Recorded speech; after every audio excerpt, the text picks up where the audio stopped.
Assalamualaikum warahmatullahi wabarakatuh. Salam dan bahagia. Perkenalkan, nama saya Putri Kusuma Anggraini dengan NIM 20 208041. Di sini saya akan mempresentasikan tentang melindungi sistem informasi manajemen.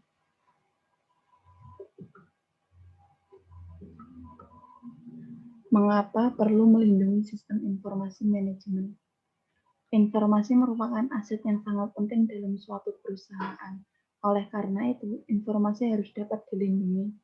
Informasi bisa berbentuk dalam hard copy, penyimpanan secara digital, visual, video, atau diagram, ditampilkan di website, verbal percakapan, panggilan telepon, dan sebagainya.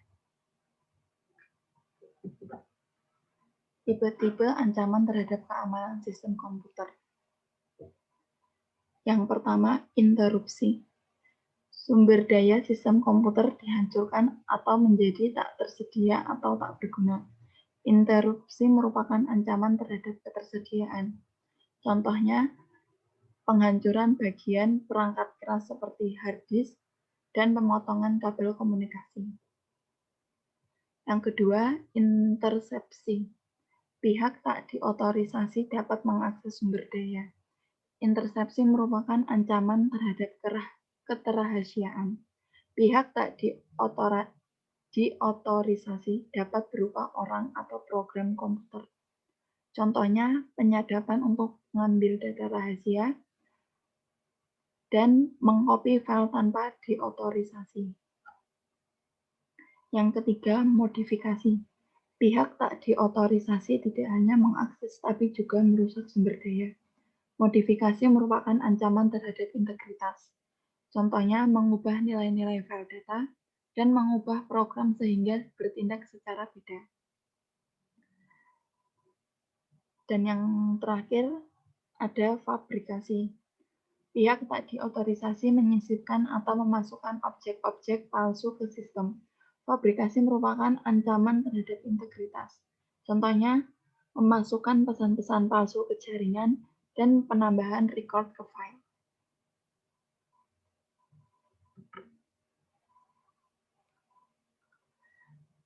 Perangkat lunak berbahaya.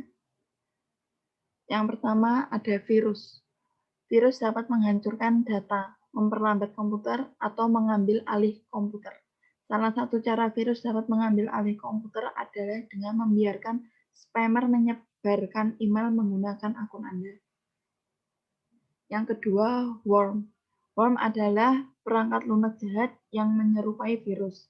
Worm mampu mereplikasi dirinya sendiri tanpa bantuan aktivator, lalu menginfeksi komputer lain melalui jaringan komputer atau memanfaatkan kelemahan keamanan.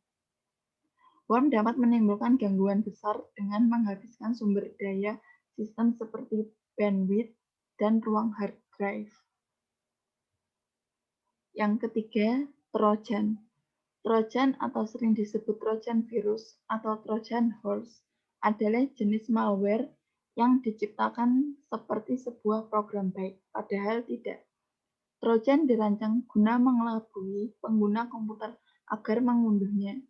Ketika Trojan aktif, maka secara otomatis akan merusak, mencuri data, mengganggu, atau menimbulkan beberapa tindakan berbahaya lain pada data dan jaringan. Yang keempat, malware. Malware atau malicious software adalah software yang dibuat dengan tujuan memasuki sistem komputer atau merusak tanpa sepengetahuan pengguna. Apabila sebuah komputer terkena malware, maka banyak hal-hal merugikan yang mungkin akan terjadi, seperti pencurian data pribadi. Tak hanya itu, bisa jadi malware juga mengakibatkan penghabisan bandwidth atau daya lain tanpa sepengetahuan Anda. Yang kelima, spyware. Spyware dapat membantu aktivitas online Anda, mengumpulkan informasi pribadi Anda, atau menampilkan iklan pop-up yang tidak diinginkan di peramban web saat Anda online. Aturan yang baik adalah hanya mengunduh perangkat lunak dari situs web terpercaya untuk menghindari masuknya spyware. Perangkat lunak antivirus dirancang untuk memindai virus di komputer. dan email masuk lalu menghapusnya. Terkadang perangkat lunak antivirus juga mencakup anti-spyware. Perbarui perangkat lunak untuk melindungi komputer Anda dari perangkat lunak berbahaya terbaru. Dan yang terakhir ada ransomware.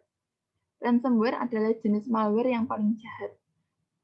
Ransomware bekerja dengan membatasi akses ke sistem komputer sehingga pemilik tidak bisa mengakses komputernya sebelum membayar uang tebusan.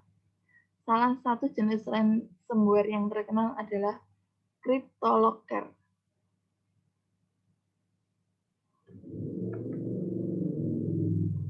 Jenis-jenis serangan jaringan pada komputer. Yang pertama ada spoofing. Spoofing adalah teknik yang digunakan untuk memperoleh akses yang tidak sah ke suatu komputer atau informasi, di mana penyerang berhubungan dengan pengguna dengan berpura-pura memalsukan bahwa mereka adalah host yang dapat dipercaya. Hal ini biasanya dilakukan oleh seorang hacker atau cracker. Yang kedua, DDoS atau Distributed Denial of Service. Serangan DDoS adalah jenis serangan terhadap sebuah komputer atau server di dalam jaringan internet dengan cara menghabiskan sumber yang dimiliki oleh komputer tersebut, sampai komputer tersebut tidak dapat menjalankan fungsinya dengan benar, sehingga secara tidak langsung mencegah pengguna lain untuk memperoleh akses layanan dari komputer yang diserang tersebut.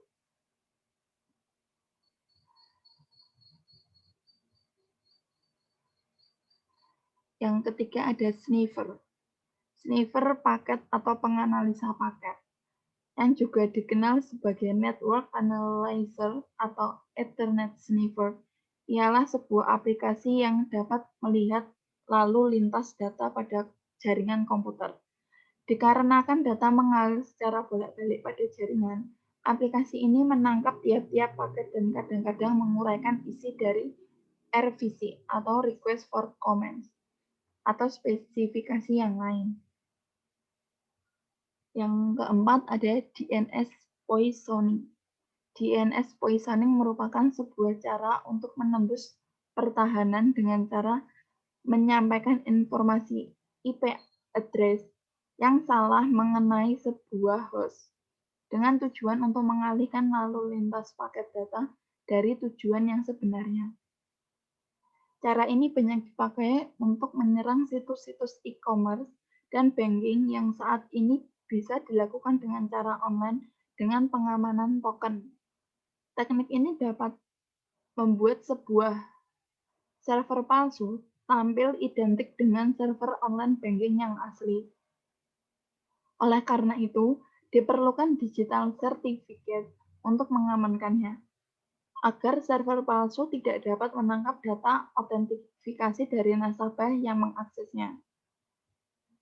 Jadi dapat disimpulkan cara kerja DNS poisoning ini adalah dengan mengacaukan DNS server asli agar pengguna internet terkelabuhi untuk mengakses website palsu yang dibuat benar-benar menyerupai aslinya tersebut, agar data dapat masuk ke server palsu. Yang kelima, Trojan Horse. Trojan Horse atau kuda Troya, atau yang lebih dikenal dengan sebagai Trojan dalam keamanan komputer, merujuk kepada sebuah bentuk perangkat lunak yang mencurigakan, yang dapat merusak sebuah sistem atau jaringan. Tujuan dari Trojan adalah memperoleh informasi dari target dan mengendalikan targetnya. Yang keenam ada SQL injection.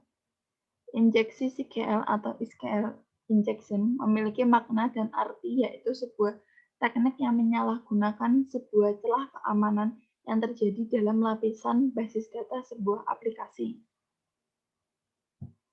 Celah ini terjadi ketika masukan pengguna tidak disaring secara benar dari karakter-karakter pelolos bentuknya string yang diimbuhkan dalam pernyataan SQL atau masukan pengguna tidak bertipe kuat dan karenanya dijalankan tidak sesuai harapan. Yang ketujuh ada PHP injection. PHP injection merupakan salah satu skrip yang sampai saat ini banyak digunakan oleh seorang webmaster. Di samping rivalnya, skrip PHP ini begitu powerful. Mengapa dikatakan demikian? Karena dalam skrip PHP ini kita bisa melakukan banyak hal. Mulai dari membuat file, membuat counter, membuat data, membuat forum, mengakses database secara langsung maupun juga membuat gambar dan animasi. Semuanya itu dapat diakses sebagai fungsi dari skrip PHP ini. Karena hal itu, maka masih banyak yang menggunakan untuk membangun sebuah website. Selain karena cukup mudah dipelajari, PHP injection juga mencari bugs pada skrip PHP yang ada pada yang dilakukan oleh sebagian hacker. Dan yang terakhir ada script kiddie. Script kiddie adalah seseorang yang memiliki kemampuan kurang dalam dunia internet yang hanya bisa menggunakan tools orang lain untuk melakukan serangan terhadap jaringan internet. Biasanya hanya untuk sensasi.